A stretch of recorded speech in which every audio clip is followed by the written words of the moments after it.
Now, the greatest radio shows of all time. Suspense. The Shadow Node. Washington calling David Harding, counter-spy. Classic radio theater. The Great Gildersleeve. Fibber McGee and Molly. Dragnet. Gunsmoke. The Lone Ranger. Now, step back into a time machine with your host, Wyatt Cox. Good evening, friends of the Inner Sanctum. We're going to go back to March 12, 1947 this hour for an episode of the program Did Justice Triumph? This program entitled The Murder on Green Mountain. And we thank you for joining us on this beautiful Sunday, 12th day of March, 71st day of the year, 294 days remaining. Coca-Cola sold in bottles for the first time on this date in 1894. The Girl Guides, founded in the U.S. in 1912, they would become the Girl Scouts. Moscow became the capital of Russia on this date in 1918 after St. Petersburg, Russia, had the status for 215 years. In California on this date in 1928, the St. Francis Dam failed, killing 400 people. Franklin Delano Roosevelt addressed the nation for the first time as president on this date in 1933. It was the first of his fireside chats, the subject the closure of the banks to avert a run. My friends, I want to talk for a few minutes with the people of the United States about banking. To talk with the comparatively few who understand the mechanics of banking, but more particularly with the overwhelming majority of you who use banks for the making of deposits and the drawing of checks. FDR thanked the people for their fortitude and good temper, which everybody accepted the hardships of the banking holiday. 1947, the Truman Doctrine claimed to help stem the spread of communism. 1951, Dennis the Menace comic strip appeared in newspapers for the first time. 1964, Malcolm X spoke about the struggle of the ballot or the bullet. The political philosophy of black nationalism means we must control the politics and the politicians of our own community. They must no longer take orders from outside forces, and we will organize and sweep out of office all Negro politicians who are puppets for these outside forces. 4 days earlier, Malcolm X broke with the Nation of Islam, saying he was embracing Sunni Islam. Less than a year later, he would be assassinated in New York City at the age of 39. Chinese radio read a statement on this date in 1965 by Chinese Communist Party Vice Chair Chou En-lai, pledging support to South Vietnam. We are prepared at any moment when they are needed by the people of southern Vietnam to send our own personnel to fight together with them and wipe out the U.S. aggressors. The statement closed by saying the final outcome of the struggle can only be the ousting of the U.S. aggressors from Vietnam, from Indochina, and from the whole of Southeast Asia. It was on this date in 1987, Les Miserables opened on Broadway. 1993, North Korea said it planned to withdraw from the Nuclear Non-Proliferation Treaty and refused to allow inspectors access to nuclear sites. In Texas on this date in 2002, Andrea Yates found guilty of drowning her 5 children on June 20th of 2001. In cause number 880205, the state of Texas versus Andrea Pia Yates. We, the jury, find the defendant, Andrea Pia Yates, guilty of capital murder as charged in the indictment. She would be sentenced to life in prison. Her sentence overturned on appeal. She would end up being retried in 2006. In her retrial, the jury found she was not guilty by reason of insanity and committed. Financier Bernie Madoff pled guilty in New York to scamming $18 billion, the largest in Wall Street history. And a reactor at the Fukushima Daiichi nuclear power plant melted and exploded on this date in 2011 and released radioactivity into the atmosphere a day after Japan's earthquake. Passing away on this date in history, George Westinghouse, the entrepreneur and engineer, jazz saxophonist Charlie Parker, actor Maurice Evans, also talk show host Morton Downey Jr., and the co-founder of Mr. Coffee, Samuel Glazer. This is the birth date of pianist, arranger, conductor Paul Weston, singer Gordon McRae, writer Jack Kerouac, astronaut Wally Schirra, pro wrestler Mae Young, and the fine singer Al Jarreau. Let's see. This is also the 90th birthday, in fact, for Agent 99 in Get Smart, Barbara Feldon. Johnny Rutherford, the fine three-time IndyCar winner, Indy 500 winner from Coffeyville, Kansas. 85 years old today is Johnny Rutherford. Singer-actress Liza Minnelli, 77. James Taylor, 75. Marlon Jackson of the Jackson 5, 66. Hank Williams Sr.'s granddaughter and Hank Williams Jr.'s daughter, Holly Williams, 42, and now a four-time mom. Also, Blind Spot, she's singing too, performing to this day. Blind Spot's Jamie Alexander is 39, and from the Ghost Whisperer, Tyler Patrick Jones, 29. Those some of the people celebrating the 12th day of March as their birthday. If this is your birthday... Hi, we're the Four Freshmen, and we just want to say, Happy birthday to you! And from 76 years ago, March 12th, 1947, did justice triumph in the murder on Green Mountain? I'm Wyatt Cox. Thanks for spending part of your Sunday with us here on Classic Radio Theater with Wyatt Cox on your favorite radio station. Now on Classic Radio Theater with Wyatt Cox, we go back 76 years ago this Sunday to March 12th, 1947. Did justice triumph? This episode entitled The Murder on Green Mountain. Did justice triumph?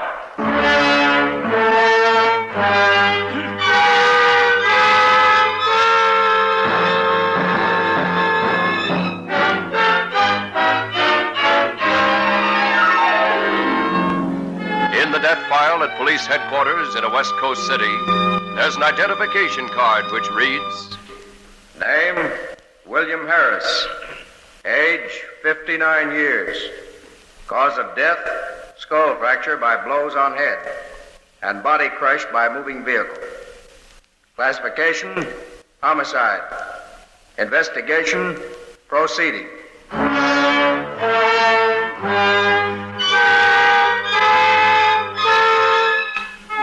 Did justice triumph in this case?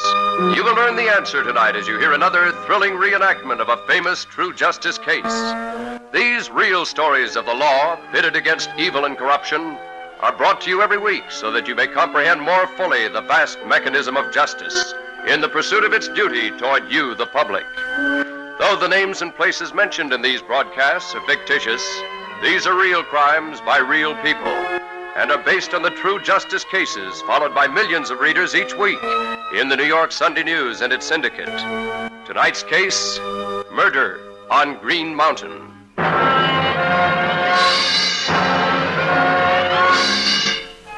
Bill Harris, the victim in tonight's true justice case, was an absent-minded, crippled old man who earned his board and keep doing odd jobs for a roadhouse proprietress. Like a child, he enjoyed the moment, never regretting yesterdays or worrying over tomorrows, but taking life as it came. A simple man, a good man in his way. Why did Bill Harris need justice? We shall see.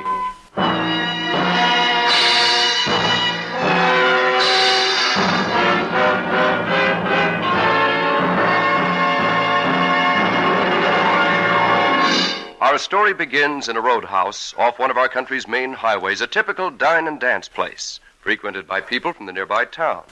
The time is a May morning, about 11:30, too early for business. The handyman is making some repairs outside the building. The sound drifts inside where the manager, Ruth Day, stands at the bar, paper and pen in front of her, seemingly in deep concentration. Bill? Oh, Bill! Yes, Mrs. Day? What is it? Stop that pounding. I'm trying to think. Do something else for a while. All right, Mrs. Day. Oh, hello, Miss Helen. Hello, Bill. You're getting to work kind of early, aren't you, Miss Helen? Yeah, the boss sent for me. Where is she? I'm in here, Helen. Come on in. Hello, dearie. Glad you got here. Ruth, what's the idea of getting me out of bed at this hour? Here, have this little drink. Maybe it'll sweeten you up. Thanks. Oh, that's better. Well, what's in your mind, Ruth? Correspondence, dearie. I want you to help me compose a letter. Couple of them, maybe. What about? Insurance. I want to write to some insurance companies for some accident and life policies. Golly, you're getting to be a real solid citizen, Ruth, taking out life insurance in yourself. It's not for me, dearie. It's for old Bill Harris. Bill? Oh, what's so funny about that? Ever since his mother died a few years back, I've given him a home, I fed him, taken care of him. Yeah, you've been pretty good to him, all right. Pretty good. I don't know who else in the world would do for him if I didn't. Slow-witted, drinks like a fish, crippled. No good at anything but puttering around. Well, I figure I got something coming to me for all my trouble. But, Ruth, no company would insure a man as old as Bill. I have that little problem all ironed out. I'll insure Bill for small amounts, under $1,000, so the insurance companies won't come around and investigate his age. But what if they do? Oh, I got that figure, too. The only record of his birth date is on that family tombstone in the cemetery. I'm getting the date changed on that right away. Gee, you got everything figured out, ain't you? Yeah, so, let's get down to business. I want to get the letters out to the insurance companies quick. Oh, you must think he's going to pass out soon, is he? Is he sick or something? No, Bill's healthy as a horse, as far as I know. But the way I look at it, dearie, he's got to die sometime, don't he?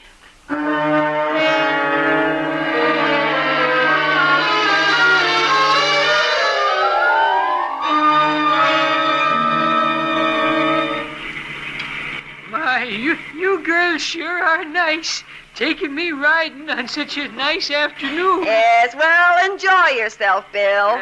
I ain't been up in Green Mountain for a long time. Awful pretty around here this time of year. Now stop gabbing, Bill. You're making Helen nervous driving up this narrow road. How far do you want to go, Ruth? Take the turn just ahead, dearie, where it says no trespassing. The old faucet place? Yes. That crabby old maid chased us off before for stealing berries, remember? Yes, but I don't think Miss Fawcett will be up inspecting her precious property on a Monday. Now, probably home doing her washing. Stop the car here. What are you going to do now? I'll tell you in a minute. Bill? Yes, Mrs. Day? Don't you want to get out and enjoy yourself for a while? Oh, sure do, if you don't mind. Now, don't go far away from the car, Bill. Oh, I won't. Ruth, what's this about? Well, I'll tell you, dearie. Remember those insurance policies I took out on Bill a ways back? Yeah. Well, I'm the beneficiary on them, you know. Yeah? Well, today I'm going to see to it that I collect. You mean you're going to do something to old Bill? That's right, dearie. And you're going to help me. Ruth, you're crazy. I won't be any part of your scheme, whatever it is. Here's what I'm going to do. I'll coax him around to the front of the car to look at something. No, Then I'll give him a couple of swats over the head with this mallet I've got tucked down under the cushion here, and then you step on the gas and finish up the job. Run over him. Ruth, I won't do it. I can't. I'm getting out of here. Now, you listen to me. How would you like me to tell a few of the things I know about you, Helen Mason? You wouldn't do that. No? Well, I guess I would. People around here kind of accept you as a dancer in my place, but they don't know that you're an ex-jailbird. How'd you like that information aired for public view, And I know plenty more about you, none of it good. If you run out on me now, I'll tell everything I know. Ruth, you wouldn't. No? I guess you don't know me, dearie, as well as you think you do. You would tell, wouldn't you? Well, are you going to help me? Ruth, it's murder. Call it any name you want. Do you help me, or do I tell what I know about you? You win, Ruth.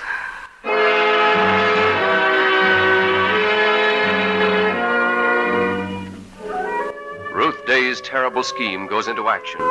The old man, happy as a child, is led toward the car. Faithful and trusting, he follows his benefactress. He's standing a few feet in front of the car now, and Ruth Day draws his attention to something off in the woods. Unaware of his danger, the old man turns his back to look. Now the mallet is raised over his head. Once, twice, 3 times the thudding blows resound. He crumples, falls to the ground, and then...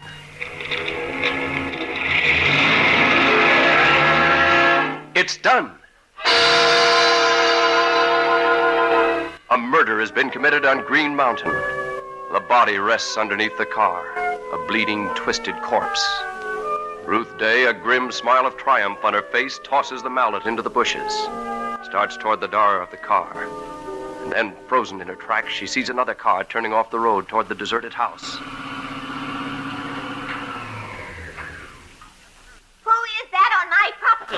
Ruth, that's Miss Fawcett. What do we do? Shut up, I'll handle this.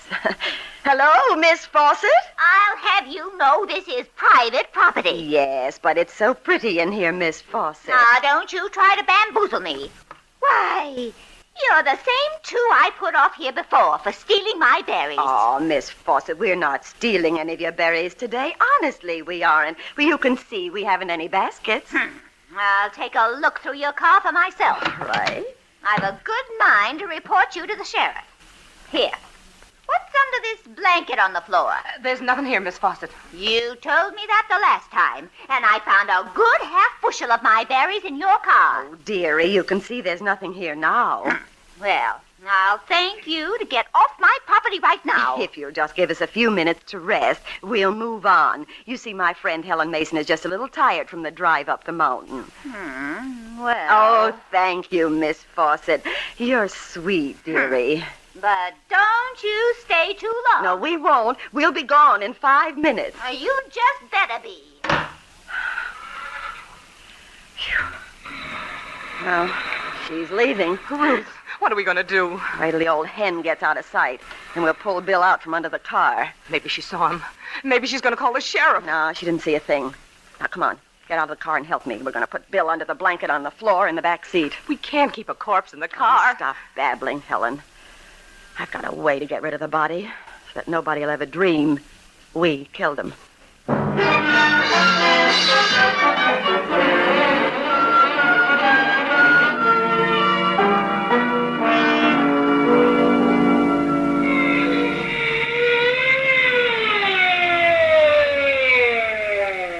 Well, men, it's about the spot that truck driver said he saw a body. Isn't that it right ahead, Sheriff? Over to the left of the ditch? I think you're right, Tom. Now, Doc, I guess it's up to you first. Look him over. Yeah. Hey, this is old Bill Harris. He's dead. And I'll be... Old Bill, huh? Looks to me like another hit-and-run case. Poor old Bill. I always was afraid the old guy would get hit, drinking the way he did. Now, wait a minute, Tom. Don't be so forehanded. What do you mean, Doc? Just don't smell any liquor on the body, Sheriff. None at all. Hasn't been dead very long. Less than an hour, I'd say. Means he was killed between 3 and 4 this afternoon. What's that you're doing, Doc? It's funny. What is? His head on top there. Probably a fracture. Yeah, see where it's cut open? Yeah. The car that hit him must have tossed him up in the air and he landed on his head. And it doesn't add up, does it? What do you mean, Sheriff? Now look at the body. It's covered with blood. Let's see here. There's not a drop of blood under the body, or near it, or even on the pavement. That's strange. Sure is. Garner, let's get to work. I want an autopsy on this body right away. You'll have it, Sheriff. And one thing more. When you get back to town, telephone Mrs. Day and tell her that a handyman's been hit.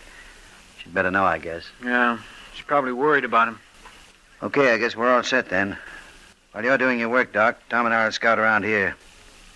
I've got a funny hunch maybe we've run into something more than a hit-and-run case.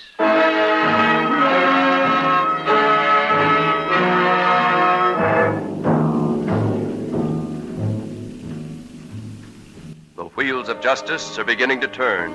Sheriff Benson and his deputy comb the highway. They find no bloodstains to mark the place on the road where Bill Harris might have been struck. And so they deduce he was hit on some far-off road and then carted to the highway to throw the police off. So far, they seem to be a long way from the truth, as Ruth Day hoped they would be in this real case of real crime.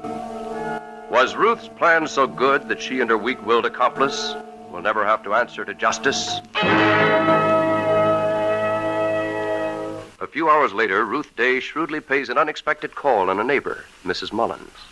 Ruth Day. My, this is a surprise. Well, dearie, just because I don't get over here more often doesn't mean I don't consider you one of my best friends. I do, Mrs. Mullins. Well, that's very nice of you to say. Oh, you know, I've just had a terrible shock. I just learned that Bill Harris was killed by a hit-and-run driver. Oh, dear. Poor old Bill. Yes, that's what I say. Oh, he was the salt of the earth.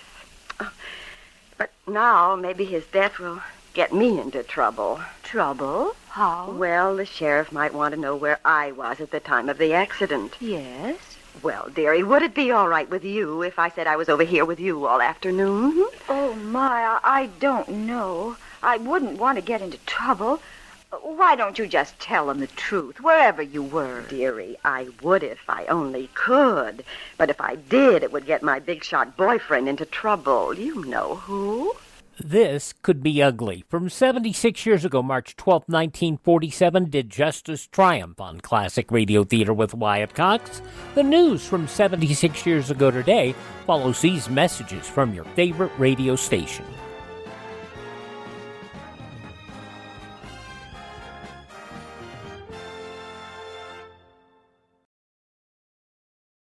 Here's Mike Lindell talking about getting your best friend something special. And Mike, you've done it again. You've brought us an amazing line of dog beds. This has been a long time coming. It starts with the same patented fill for your dogs now as we do my pillow. I wanted everything covered in sizes from your largest dog to your smallest dog. You can throw them in the washer and dryer. The dogs love it. They asked, and here they are. This is why you get the dog bed. This is the main reason. The dogs love it. And you've got that 10-year warranty, right? I can do it because the dogs love it. They don't want to wreck their bed. And you can get these MyPillow dog beds at a price lower than the big box stores, as low as $19.95.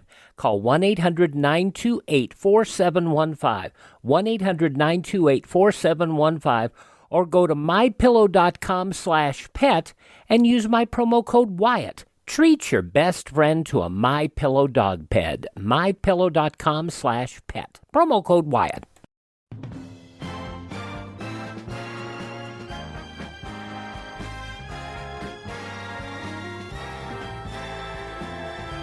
Thanks for being with us on this Sunday edition of Classic Radio Theater with Wyatt Cox. We're listening to an episode of Did Justice Triumph, as it was broadcast over Mutual Wednesday, March 12th, 1947. In the newspapers of that Wednesday, 76 years ago, these were some of the headlines.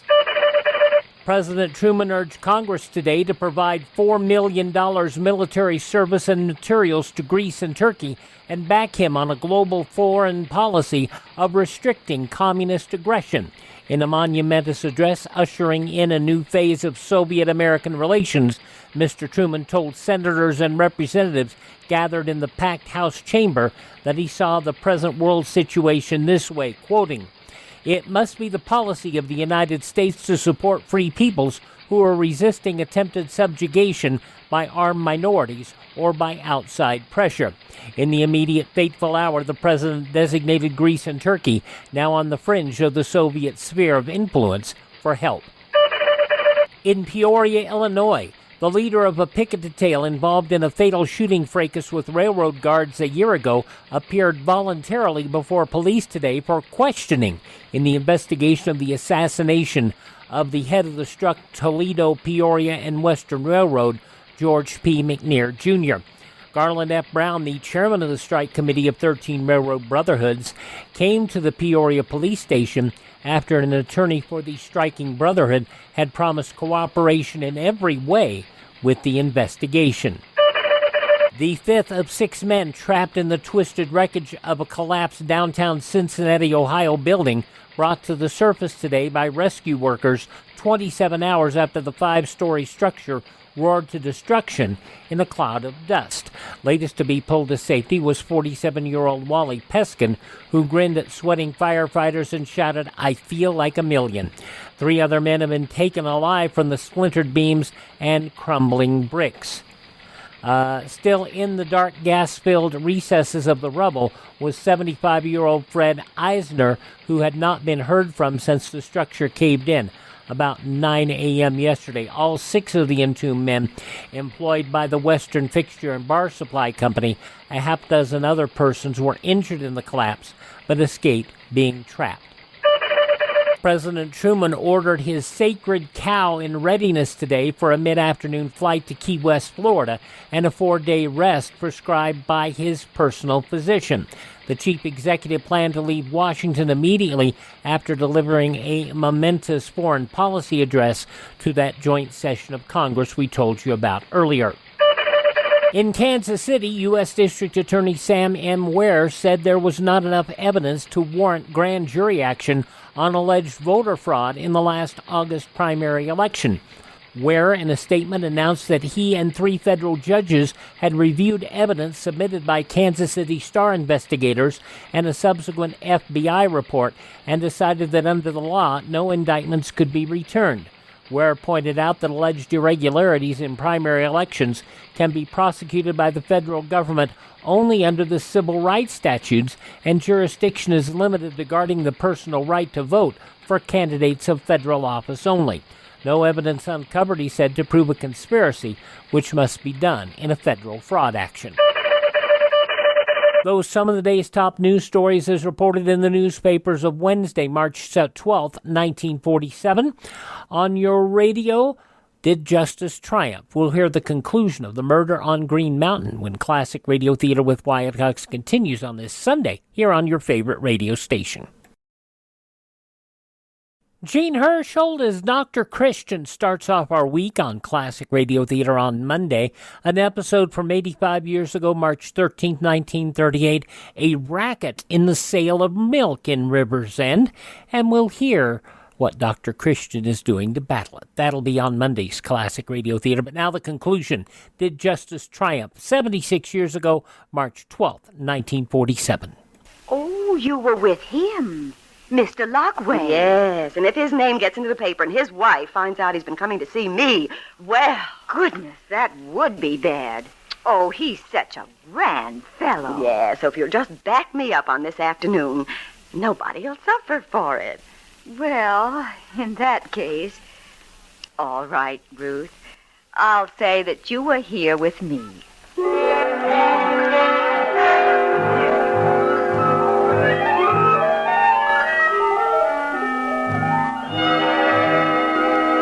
Well, Doc, have a report for us? Oh, yes, Sheriff. Finished the autopsy. Just as I thought, the old fellow didn't have a drop of liquor in him. Well, there goes my theory out the window. Yep, Tom. Now whoever hit him can't come up with the alibi that old Tom was weaving down the middle of the road and they couldn't help hitting him. Boys, I think you can forget about the hit-and-run angle. How's that, Doc? The old man's skull was fractured, but not from striking the pavement. There were several splinters in his skull, proving that he was hit over the head with a heavy piece of wood. Jumping blazes. Blood clots in the brain indicate that he was struck first. Somebody knocked him out and then deliberately ran over his body. That's murder. Yeah. You boys have got a big job on your hands. Don't even know where the crime was committed. That's right. If we can find out why, maybe the where and who will clear itself up. Tom, let's go to work. Let's get some investigating into Bill Harris's personal affairs.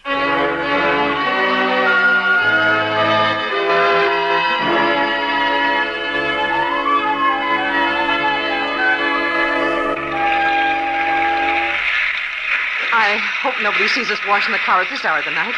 They'll think it's funny. They think it a lot funnier if they saw bloodstains on the wheels. You through yet? Yeah, it's clean now. I'll shut the hose off. Oh, Ruth, I'm really scared now. Things aren't going the way you said they would. You mean because the sheriff figured out it wasn't hit and run? Yes, it's right in tonight's paper. They know he was murdered. Well, what of it? It's nothing to pin it on us. There isn't a bloodstain left on the car, and I've already burned the blanket we threw over him. But, Ruth, they know. They know Bill was murdered. And the police always investigate. They're sure to come out here asking questions. Oh, I'm getting sick and tired of your sniveling, Helen. Now you just shut up and don't worry. The coppers do come out here. Well, I know how to handle coppers. Believe you me.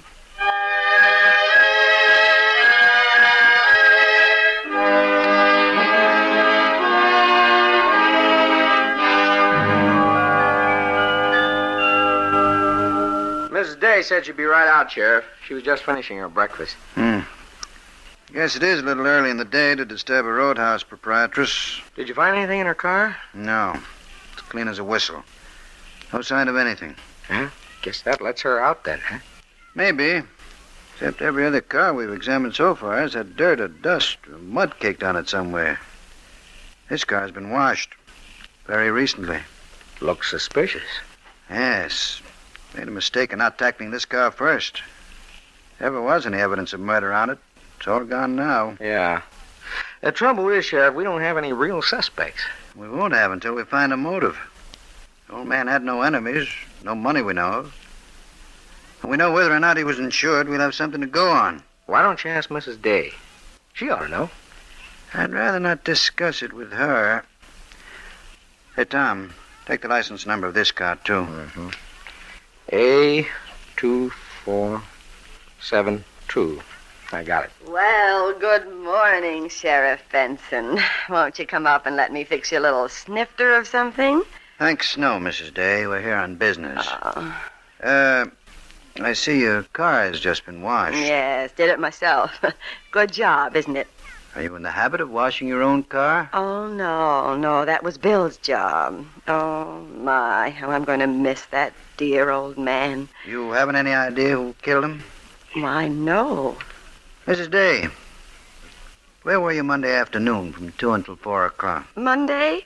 That was yesterday. Yeah. Oh, dear, time's all mixed up since the shock of Bill's death. Let me think. Where was I? Oh, I know. I was over to Mrs. Mullins all afternoon. She's my neighbor up the road. You ask her. Thanks, Mrs. Day. We will.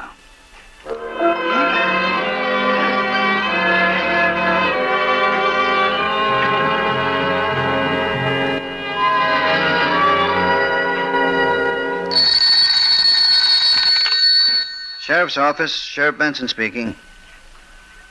Yes, I did call your office. William Harris. Yes, that'll be right. We called him Bill around here. 6 policies. Mrs. Ruth Day, the beneficiary on all 6. Thanks. That's all I need to know right now. Tom, did you hear that? I kind of gathered from your conversation that old Bill was insured, huh? That's right, a total of 6 policies, amounting to a little over $5,000. With Ruth Day, the beneficiary in each case. Well, she killed him, all right. Killed him for the insurance. I admit she's the only person we know of so far who had a motive. Don't forget, we know that Bill Harris was killed between 3 and 4 in the afternoon. Ruth Day has a pretty solid alibi for that time. She was with Mrs. Mullins at her house. Bertha Mullins swore to her. Well, maybe Mrs. Mullins was in on it with her. I don't think so. I've known Bertha since she was a kid. She wouldn't harm a fly. Yeah, I see. I don't get it. Bill was murdered for some reason. And it was a planned murder. He was hit over the head and then run over. Now, who would want to do it? He had no enemies, no money. Say, Tom, I've got an idea. What violations came into the office here on Monday? What do you mean? Maybe there's something we've been overlooking. Some violation by some person or persons that would give us a lead. Let's have a look at the day book. All right. Here it is. You're off the beam, Sheriff. Well, I've been in the business of working for the law a long time, Tom. Be surprised how little things can sometimes give a clue to a big thing. Now, let's see here for Monday. 10:40, slaughterhouse reported 2 cabs got away in the unloading. 12:20, traveling man out of Chicago. Suitcase stolen out of car on Main Street. 3:30, Amy Fawcett reports trespassers on her property. 2 women. License plate of car, 82472. Did you say A2472? That's right, Tom. That's the license number of Ruth Day's car. Say, that means Ruth Day's car was up on Green Mountain at the approximate time of Bill Harris's death. We'll soon find out if she was one of the 2 women seen up there by Miss Fawcett. Tom, you get out to see Mrs. Mullins. Yes, sir. Probe a little deeper into that alibi she gave for Mrs. Day. I'm going to talk to Miss Fawcett and get a description of the 2 women she saw on Green Mountain.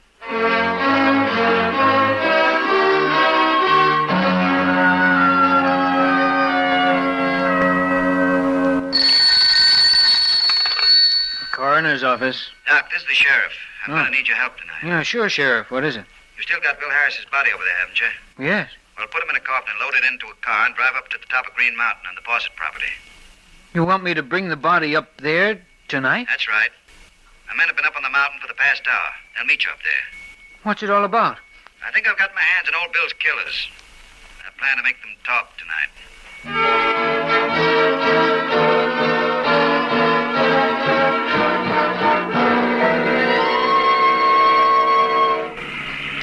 Sheriff, dearie, don't you think it's kind of dangerous driving us up here on Green Mountain at night? It's so dark. Sure it is.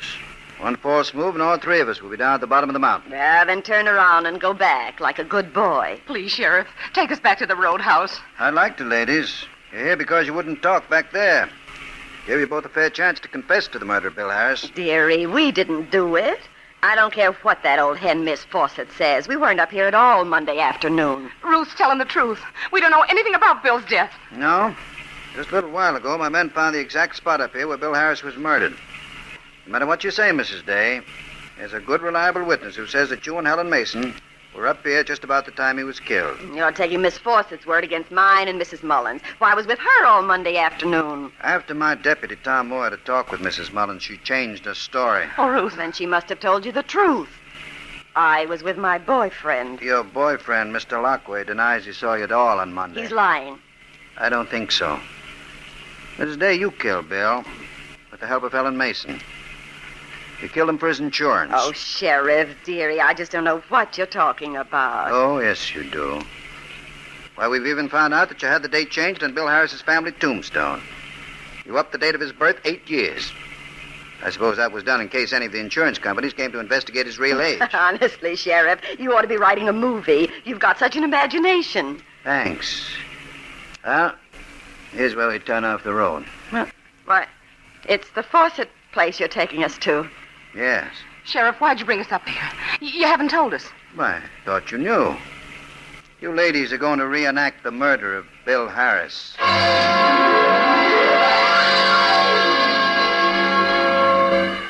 Now on the mountain top, the official cars form a semicircle, and from one of them a coffin is taken.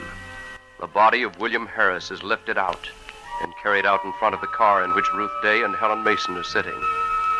The deputy props the body upright, and in the glare of the headlights, Bill Harris is almost lifelike. Ruth Day is ordered out of the car, and the mallet, which she had tossed into the bushes and which has been recovered by the police, is placed again in her hands. Ruth Day is ordered to raise the mallet, and as she lifts it, the officer lets the body of William Harris drop to the ground. Through all this, Ruth Day remains cold and unflinching, taunting the officers, chuckling at the whole frightful business, until the sheriff and his deputy go back to the car where Helen Mason, white and drawn, is sitting. All right, Miss Mason. Move over in the driver's seat. No. You were at the wheel when Miss Fawcett saw you up here. That means you're at the wheel in the murder. No. No. We know you were driving the car. Go on. Move over. I won't. I can't. I said move over. All right. Now put it in gear. Pull ahead. I can't do it. I can't do it again.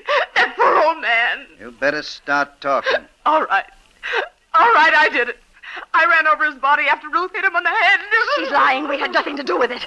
Too late, Mrs. Day. Your accomplice has confessed. I'm booking you both on the charge of murder. And what happens to you from now on is up to the courts of law.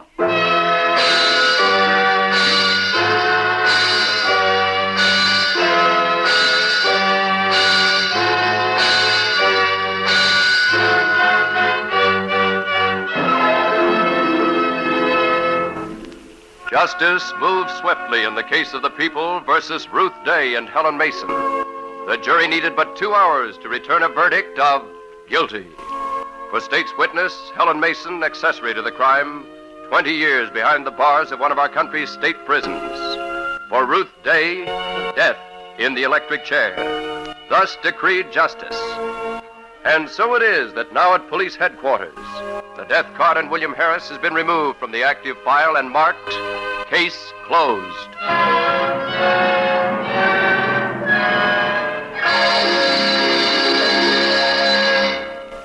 Justice has triumphed.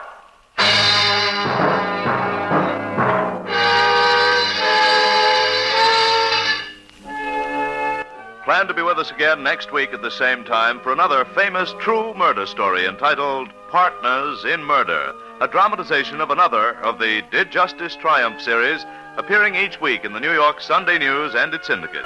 The names of all persons, characters, and places heard on this program tonight are entirely fictitious, and any similarity to persons living or dead is purely coincidental.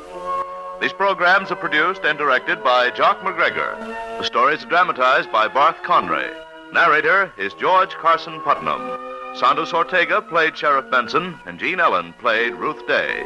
The orchestra, conducted by Emerson Buckley, played music written especially for this program by Richard DuPage. Now, a warning. Death on our highways is increasing. Since the end of the war, traffic accidents have been mounting until now they reach the staggering figure of more than one a minute, all day, every day in the year. Most of us think of death in a traffic accident as something terrible that happens to someone else. It never occurs to us that we ourselves may be killed. Well, most accidents are caused by conditions that are within our own power to control. So check your car for faulty equipment, such as brakes, lights, windshield wipers, and so on. Drive only at speeds which are safe under existing conditions. Avoid the use of alcohol if you're driving. Be extra careful after dark. Use chains when necessary, and stay at home if conditions get too bad. And if you're a pedestrian, assume full responsibility for your own safety. Don't depend on the driver to watch out for you. Remember, your first accident may be your last. March 12th, 1947, did justice triumph here on Classic Radio Theater with Wyatt Cox. We thank you so much for making us a part of your day. Visit MyPillow.com and check out the MyPillow 2.0 and use my promo code Wyatt. You'll find out all the information there and save you a bunch of money on anything on the site by using the promo code Wyatt when you do it. Also, thank this station, support their advertisers. It's their kindness and courtesy that allow us to be with you each and every time we roll around here on your favorite radio station. Miss a day, you don't have to miss a single show. All of our shows are available on demand at classicradio.stream. Stream our shows, learn about building a classic radio collection of your own. You can contact me, find our social media links, and if you're so inclined, you can buy me a copy. That helps us maintain our distribution channels and helps us acquire additional classic radio collections to bring you here on this program. Thank this station, support their advertisers, have a great week ahead, and tell all your friends the greatest radio shows of all time are here at this spot on the dial. Classic Radio Theater with Wyatt Cox on your favorite radio station.